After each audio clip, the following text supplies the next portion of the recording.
Hi guys, this is a quick tutorial on how I make gluten-free Russian raviolis. I've had several people ask me how I make them, and I'm just going to do a quick tutorial explaining mostly the dough. And I know a lot of you guys know how to make raviolis. It's a super simple recipe with just a few ingredients. So first I use, this is the cheapest flour for me personally, is all-purpose great value, or Bob's Red Mill. Yeah, I don't use anything else.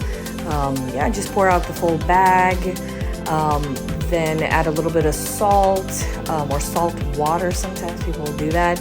And then the trick is the eggs. The eggs are what really, I think, bring the recipe together and everything. I use about 5 eggs, but I honestly think the more the merrier.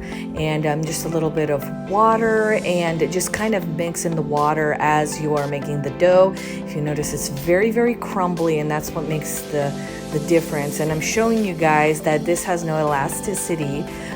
It's very, very weird. It's almost like the Play-Doh like you get in Walmart, like the toy Play-Doh and everything. There's no stretch to this, and that's the biggest change and everything, because the taste is pretty darn good.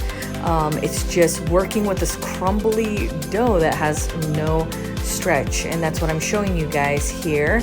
So here, obviously, you guys know meat. All it is grated onions, salt, and pepper and everything.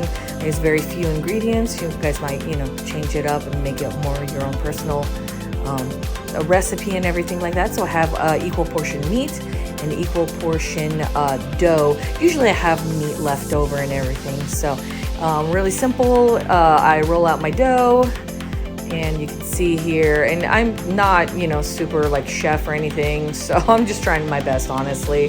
This is, self-taught here. So anyway, I make my little rings and everything, and soon I will, yeah, I messed up there, and ignore the mess up.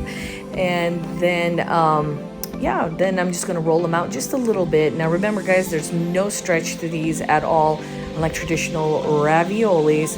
So I'm gonna try to get it as big as I can, but you want to keep them a little thicker, because what you're gonna see here is that it's gonna break. It's not ripping, it's actually breaking, because there's no elasticity.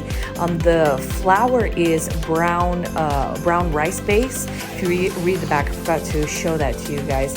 And see, I'm doing like a fold and then just a very gentle pinch, no stretching whatsoever, otherwise they rip. And you're gonna see that in my little first ravioli that I messed up there. And yep, it ended up breaking on me. This is very common, so I try to fix it the best I can.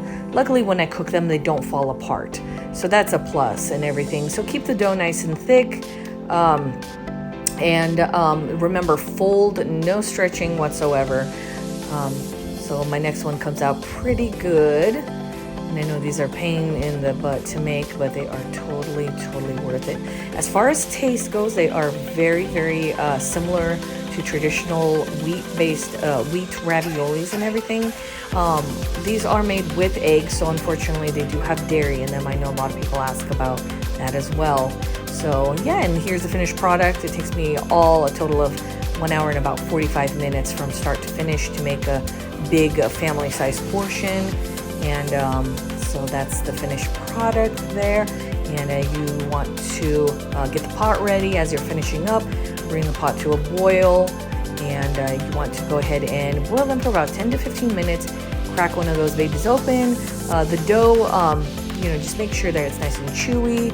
And there's the finished product. Add a little bouillon to it, topped with sour cream and butter, or however you guys like. Thanks for watching, guys. If you have any questions or comments, message me or comment below this video. I'll try to answer any questions and everything. Don't be limited with allergens to enjoy delicious Slavic food and everything. And I'll try to post more recipes in the future. Thanks for watching, guys. Bye.